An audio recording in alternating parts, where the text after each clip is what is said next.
Assalamualaikum warahmatullahi wabarakatuh.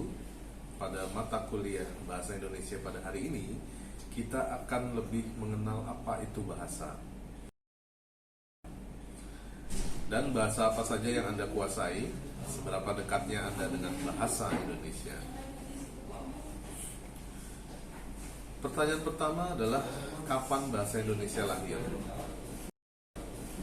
Ingatkah Anda dengan pernyataan ini? Kami putra-putri Indonesia mengaku bertumpah darah satu, tanah air Indonesia. Kami putra-putri Indonesia mengakui berbangsa satu, bangsa Indonesia. Dan kami putra-putri Indonesia menjunjung bahasa persatuan, bahasa Indonesia. Dari pernyataan itulah maka disepakati bahwa bahasa Indonesia dinyatakan lahir pada tanggal 28 Oktober 1928. Sehingga kita sering peringati adanya bulan bahasa di bulan Oktober. Bahasa Indonesia sendiri awalnya dari bahasa Melayu ya. Kita karena serumpun juga dengan Malaysia dan Brunei Darussalam. Kedudukan bahasa Indonesia dalam Undang-Undang 45 tentunya kita bisa lihat pada pasal 36 bab 15. Bahasa negara adalah bahasa Indonesia.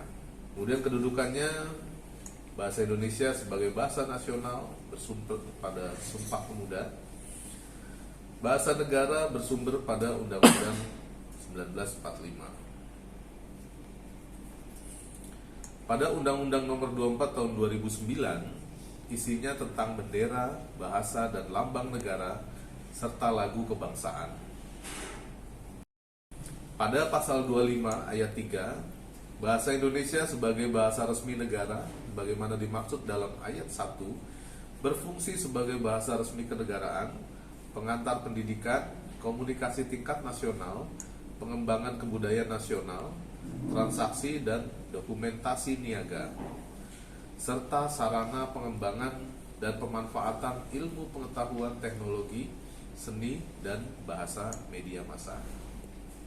Penggunaan bahasa Indonesia sebagai bahasa dalam tulisan pada pasal 31 ayat 1,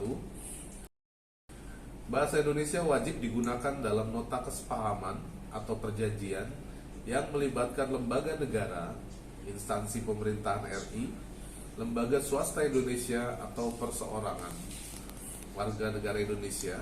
Kemudian pada ayat 2-nya, nota kesepahaman atau perjanjian bagaimana dimaksud pada ayat 1 yang melibatkan bahasa asing atau pihak asing ditulis juga dalam bahasa nasional pihak asing tersebut dan atau bahasa Inggris. Penggunaan bahasa Indonesia tulis pada pasal 34, bahasa Indonesia wajib digunakan dalam laporan setiap lembaga atau perseorangan kepada instansi pemerintahan. Pada pasal 35 ayat 1, bahasa Indonesia wajib digunakan dalam penulisan karya ilmiah, publikasi karya ilmiah di Indonesia. Pada pasal 33 ayat 1, bahasa Indonesia wajib digunakan dalam komunikasi resmi di lingkungan kerja pemerintah dan swasta. Pada pasal 32 ayat 1, bahasa Indonesia wajib digunakan dalam forum yang bersifat nasional atau forum yang bersifat internasional di Indonesia. Ayat 2-nya, bahasa Indonesia dapat digunakan dalam forum yang bersifat internasional di luar negeri. Kemudian fungsi bahasa Indonesia berdasarkan kedudukannya, pertama adalah sebagai bahasa nasional. Pertama, lambang kebanggaan Indonesia atau nasional, lambang identitas nasional, alat pemersatu berbagai masyarakat yang berbeda-beda, alat perhubungan antar budaya dan antar daerah. Kemudian bahasa Indonesia sebagai bahasa negara berfungsi sebagai bahasa resmi kenegaraan, bahasa pengantar di lembaga pendidikan, bahasa resmi dalam perhubungan tingkat nasional untuk pembangunan dan pemerintahan, bahasa resmi dalam pengembangan kebudayaan nasional, ilmu pengetahuan dan teknologi. Selain itu, fungsi lain bahasa secara umum yaitu sebagai alat komunikasi manusia tentunya. Dan fungsi khususnya, selanjutnya kita mengenal yang namanya ragam bahasa Indonesia. Ragam bahasa apa yang Anda tahu? Ragam bahasa Indonesia bisa dibedakan berdasarkan waktu, media, situasi, bidang atau tema, dan daerah. Berdasarkan waktu, ada dua ragam, yaitu ragam bahasa Indonesia lama dan ragam bahasa Indonesia baru.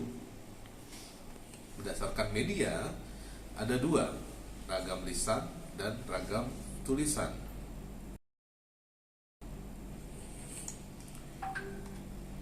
Apakah bedanya ragam lisan dan ragam tulisan? Pada ragam lisan, perlu kehadiran lawan tuturnya. Unsur gramatikal tidak lengkap, terikat ruang dan waktu, dipengaruhi punktuasi, jeda, ritme suara. Sementara pada ragam tulis, tidak perlu kehadiran lawan tutur, unsur gramatikalnya harus lengkap, tidak terikat ruang dan waktu, dipengaruhi oleh tanda baca dan ejaan. Ya. Jadi itu dua beda ragam lisan dan ragam tulisan.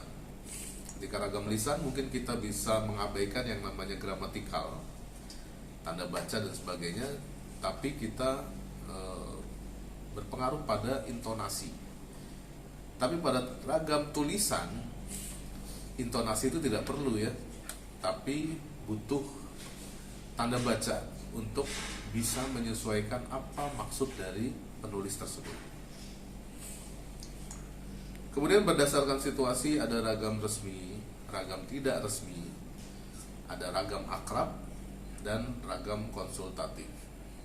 Kemudian ada juga yang namanya ragam ilmiah, lisan dan tulisan. Lisan bunyi bahasa Indonesia yang bebas dipengaruhi dialek dan logat. Ya. Tulis digunakan untuk keperluan ilmiah atau akademik, diatur oleh aturan ilmiah. Sementara ragam non-ilmiah, lisan maupun tulisan, ragam non-ilmiah, lisan dan tulisan. Pertama, lisan itu berdasarkan percakapan yang sehari-hari kita jalani gitu ya. Kemudian tulisan ya tentunya buat keperluan non-ilmiah seperti surat pribadi, kemudian karangan pribadi, tidak ada aturan ilmiah yang mengikat. Demikian mata kuliah kita pada hari ini. Temanya adalah kedudukan bahasa, fungsi, dan ragam bahasa. Terima kasih atas kehadirannya. Saya akhiri. Assalamualaikum warahmatullahi wabarakatuh.